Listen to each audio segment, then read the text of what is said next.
morning, everyone. Miss Lancaster here in the morning time. And still in my glasses and my pajamas. But I'm guessing maybe you are too. So welcome. I'm on my couch today because somebody asked me to move to a different part of my house. My apartment's not that big, so this is where you got me. We're going to pick up right where we left off on the chapter Me and Sarah. We just found out last reading that the other ghost boy was Emmett Till and that there are other ghost boys. Emmett wasn't quite ready to tell Jerome what happened to him yet, so maybe we'll find that out today. And then we also do find out that that Jerome's there to help Sarah. So this chapter we kind of explore a little bit of why Jerome is there to help Sarah. And maybe she's there to help him too. All right, so picking up on page 105, Me and Sarah. The preliminary hearing has recess. Funny. Like the judge and the lawyers are going to play outside. Dodgeball? Flag football? It's just a day, but the hearing feels like forever. It's awful being talked about. Ma weeps. Grandma whispers, mercy. Pop twists his fist in his palm. Lawyers in blue suits fight. Except for a slight narrowing of her eyes, the judge's expression never changes. Officer Moore's wife is in the courtroom. Kim isn't. I'm glad. Outside, thousands of protesters stomp, shout in the streets. Some chant, no justice, no peace. They carry signs. Justice for Jerome. Black children's lives matter. Stay woke. Is my son next? Police have helmets and plastic shields. Several sit on horses. ABC, NBC, Fox, all have vans with antennas and slick-dressed reporters yakking into microphones. Ma, Pop, and Grandma are escorted home by Uncle Manny and Reverend Thornton. Today, it's easier being in Sarah's room than anywhere else. Visiting Sarah cuts through loneliness. Sometimes she speaks to me. Sometimes she knows I want to be quiet. She wants quiet, too. Protesters picket outside her house. Sarah keeps her window closed. Her world is upended. I get that. Sarah's almost as messed up as me. How come you, not your dad, sees me? Sarah doesn't answer. Her whole body shakes. I'd be freaked too, if I had doubts about my pop. Emmett says I'm supposed to help you, she says, balling her hands into fist. Why I listen to him, I don't know. I think a white man killed him too. A cop? I don't know. Quiet, I squat. Like a flipbook, images race through my mind. Me playing, turning, falling. You said I was in the news. You recognize my picture. That's all. Just the photo. My parents don't want me to read about it. Or see it. See it? Sarah's eyes widen. Video. She inhales, stricken. Maybe there's video. If there's video, she'd know once and for all her dad lied. She stands in front of her computer. Maybe you shouldn't, Sarah. She taps a button. The screen brightens. Maybe you should listen to your parents. I don't know why I'm saying this. The crazy part of me doesn't want to see Sarah hurt. I'd like to see it. Determined, she sits in the chair, types my name and pages of articles. Links appear. She clicks. Seconds. That's all. 2 seconds. Me standing. A police car moving fast. I turn. Fall. The gun skitters. I bleed. Dad didn't warn you. He didn't say, halt, police. We watch the silent screen. Images flicker, ghostly shadows. We don't move. I don't breathe. Sarah holds her breath. It's like a movie. I'm inside a movie. Sarah exhales. Your dad and partner just stand there, staring down at me. The clock on the computer clicks. 1 minute, 1,000, 2 1,000, another minute, another, then another. Seeing myself, I remember lying, feeling my back burn and my cheek cold. I can't turn my head. It hurts to see if Carlos' toy is on my right.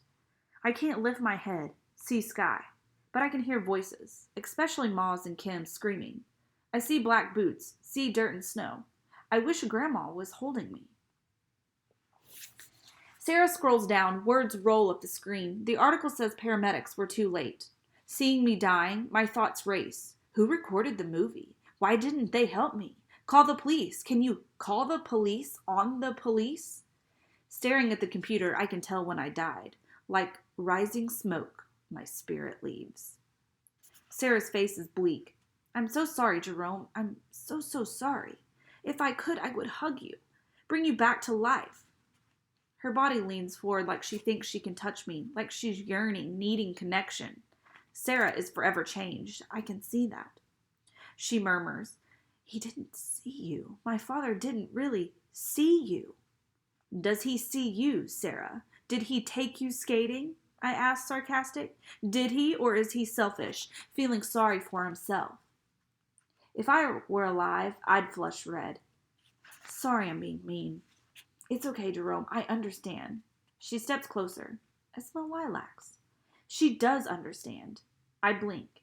Out of the corner of my eye, I think I see Emmett, a shadowy outline. A breeze flutters the curtain. I wish I could be hugged. Hug Sarah, too. Preliminary hearing, Chicago Courthouse, back to April 18. "You were the operator that answered the 911 call?" Yes, I did." The 911 operator looks like a college student. Red hair, black-rimmed glasses. Nervous, she twists her hands. "Did the caller identify themselves?" "No." "What did the caller say?" "A boy. No, a man was in the park with a gun." The transcript says toy gun. "Yes, toy gun. Did you tell the reporting officers that?" "No." "Why not?" "Objection," says the prosecutor. "Speaks to credibility." "Answer the question," insists the judge. I don't know why I didn't say toy." The girl fidgets. "Did you know in Cleveland, Tamir Rice also died because officers thought his toy was real?" "I object." "Sustained," says the judge, pounding her gavel. "No more questions," says the lawyer.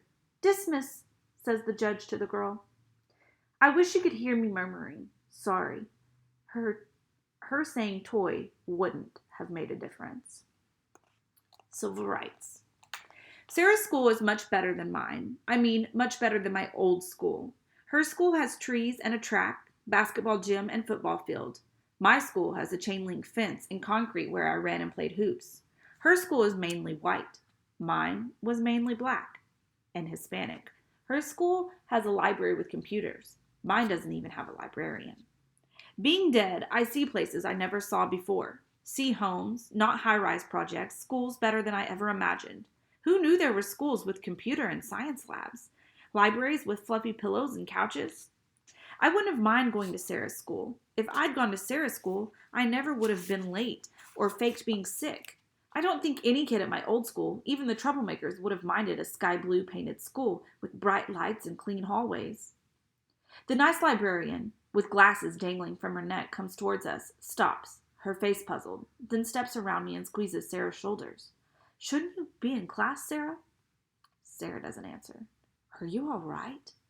The librarian, Mrs. Penny, her name tag says, encourages Sarah to sit. "I'll call the principal's office. Let her know you're here." "No, wait." Miss Penny plops down in the kid-sized chair. She leans forward. "Do you want a counselor? I can call Mr. Stevens." "No, I just want to sit." Mrs. Penny leans back. "Sit as long as you need." "How about forever?" Mrs. Penny pats her hand. "You'd get hungry, I think. Maybe bored." Sarah can't help but giggle, and I feel lighthearted. I haven't heard laughter in a long time.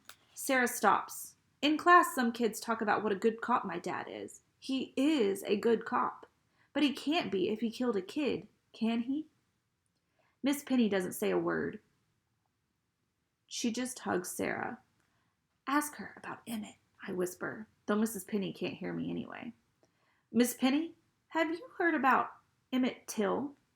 Now, that's an upsetting case." She gazes blankly into space. "You can research it when you're older," she says flat. "Well, why not now?" "Yeah," I think, feeling proud of Sarah. "What's wrong with now?" "You'll learn about Emmett when you learn about civil rights." "Well, when's that?" "Well," Miss Penny says, flustered, "it happens bit by bit, during Black History Month, in history class, social studies." I'm in 7th grade and I haven't learned about Emmett Till. "Maybe you should know about it, at least for now. It's terrible when grown men kill a child." "Like my dad?" "Oh, Sarah, I didn't mean..." "But it's true," I holler in the library's ear. "It's terrible when a man kills a child." Sarah looks at me. Then she looks at the librarian. "Jerome died in the city, Chicago, the same city where Emmett was born." "Well, that's true. But Emmett Till was murdered in Mississippi 60 years ago. So, what's the difference? Emmett's death made a difference. His death began the African American Civil Rights Movement. You mean like Martin Luther King Jr.? Yes, but much more. Desegregation of schools, Brown versus Board of Education, desegregation of trains, buses. You've heard of Rosa Parks, the March on Washington, the Voting Rights Act. So much more, Sarah. You're saying Jerome's death is less important. No, I'm not saying that. I was a young girl just like you when the call for civil rights went out. My family was Jewish. We knew discrimination too. All types of people fought for change.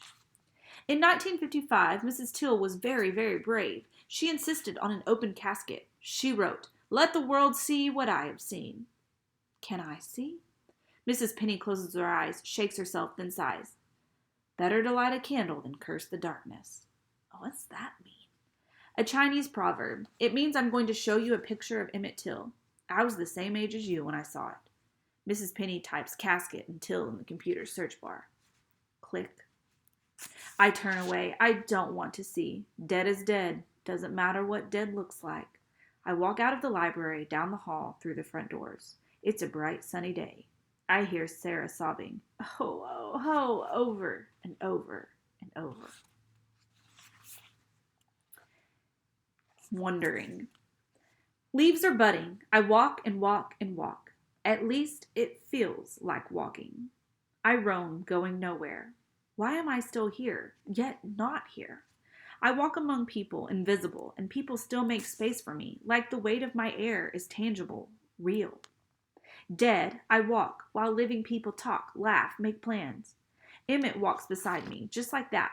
Bam! Not here, then here. Next to me, he smiles.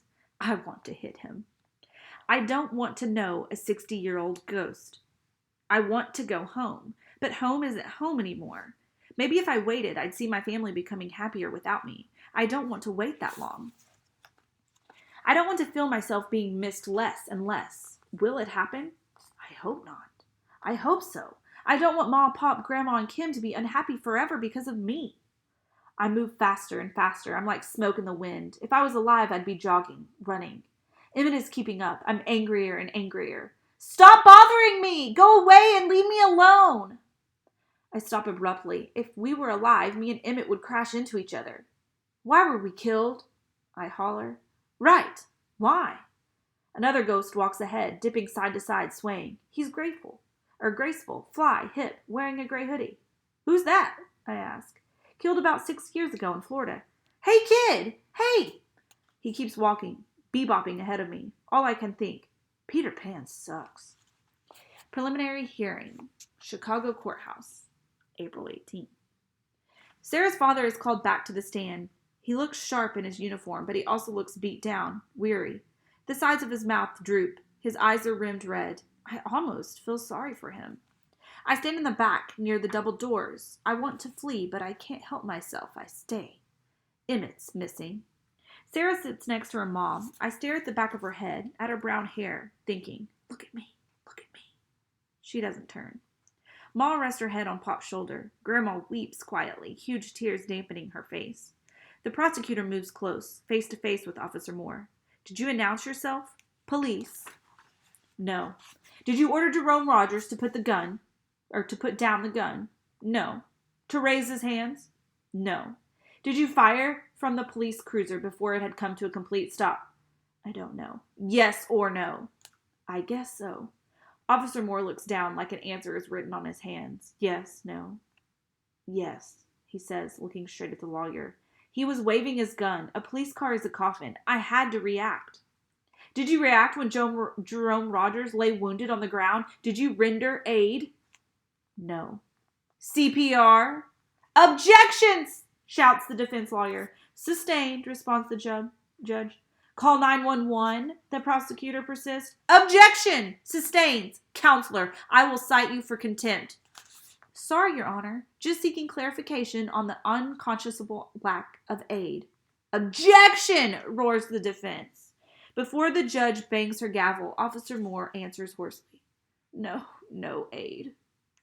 The room erupts. Chaos. Sarah and her mom hold tight to each other. Ma shudders, then collapses into Pop. Pop tries to hold her upright. I can tell he's trying to be strong, trying to calm Ma and Grandma, just like I always tried to do. 3 good things can't be said. Can't fix what's wrong.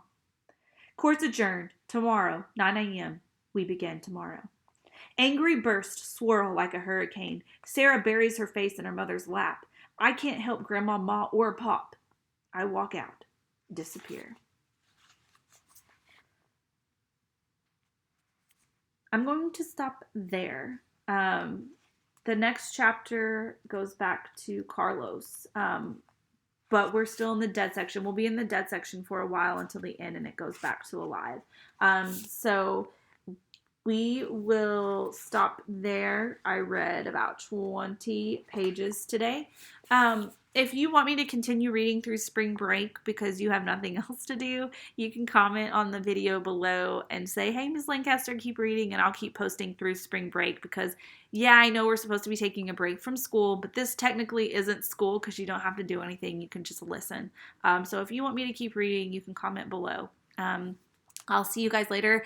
I may come back and read a little bit later this evening, just because.